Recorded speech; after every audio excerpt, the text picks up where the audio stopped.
नमस्कार दोस्तों, आज हम जानेंगे कि राजा विक्रमादित्य और वेताल का मिलन कैसे हुआ और किस प्रकार से राजा विक्रमादित्य को वेताल की प्राप्ति हुई। चलिए स्टार्ट करते हैं हम। राजा विक्रमादित्य अपनी राजसभा में एक सिंहासन पर बैठे थे।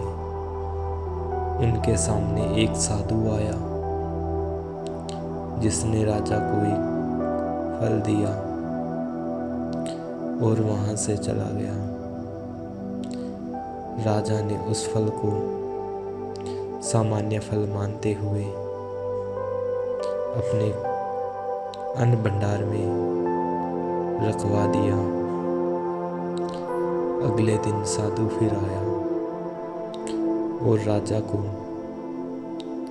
दोबारा एक फल दिया।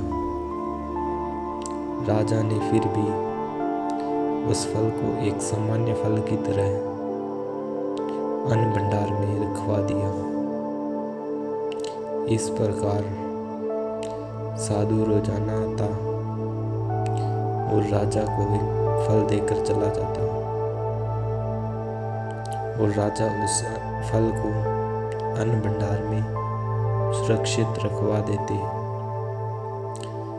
एक बार राजा विक्रमादित्य ने उस फल को खा लिया, लेकिन जब राजा विक्रमादित्य ने उस फल को खाया तब उस फल के अंदर से एक बहुमूल्य और अत्यंत कीमती मोती निकला। राजा आश्चर्य में पड़ गया कि इतना बहुमूल्य मोती इस फल के अंदर कहां से आया। राजा ने उस साधु के द्वारा दिए गए सभी फलों को एक एक करके काट कर अंदर देखा तो उन सब में से ही बहुमूल्य मोती निकलते गए। राजा ने सोचा कि यह साधु कोई साधारण साधु नहीं है। राजा ने मंत्री को आदेश दिया और उस साधु का पता लगाने की कोशिश की। अगले ही दिन वह साधु फिर आ गया। जब साधु दरबार में आया तब राजा विक्रमादित्य ने उस साधु से उनका परिचय पूछा। तब साधु बोला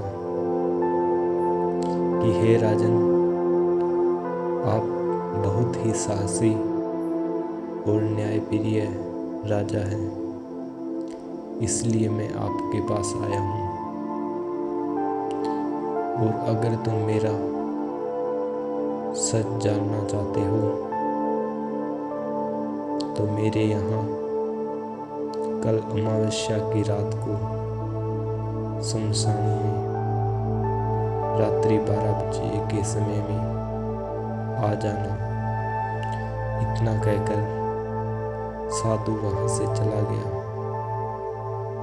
अगले ही दिन राजा विक्रमादित्य ने अपने मंत्री को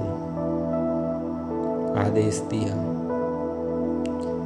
कि आज रात्रि को मैं उस साधु के पास जाऊंगा। राजा रात्रि के समय में उस साधु के पास चला गया। वह साधु शमशान में बैठकर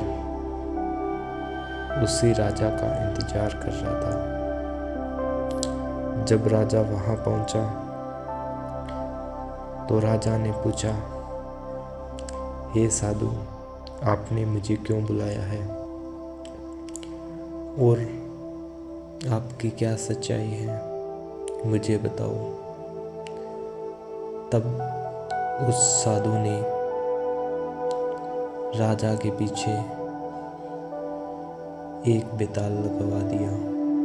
और आगे राजा के साथ क्या हुआ जानने के लिए मुझे अभी फॉलो करें। मिलते हैं इसके अगले भाग में।